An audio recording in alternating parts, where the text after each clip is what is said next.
তাআলার সন্তুষ্টি অর্জনের জন্য আমরা তাদেরকে যে কোনো মাধ্যমে টাকা পাঠাইতে পারবো ইনশাআল্লাহ। কাজ করতেছে, হয়তো আমাদের এলাকার ছাত্রদের সাথে অ্যাড হয়ে আমরা কাজ করতে পারবো।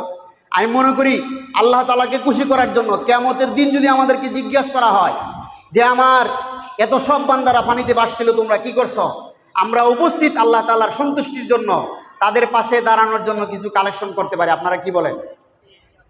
আমরা পরে পরামর্শ করে এটা কীভাবে পাঠানো যায়, আমরা এটা বিশ্বস্ত মানুষদের মাধ্যমে তাদের কাছে পৌঁছানোর চেষ্টা করবো ইনশাআল্লাহ। না হয় আমরা এলাকায় কমিটি কইরা আমরা তাদের পাশে যতদিন বন্যা থাকবে তাদের পাশে আমরা থাকবো আপনারা কি বলেন? ইনশাআল্লাহ থাকবো তো? তাইলে আল্লাহ তাআলার জন্য কয়েকজন কালেকশন করা যায়। সভাপতি সাহেব উপস্থিত, কেশিয়ার সাহেব কি বলেন?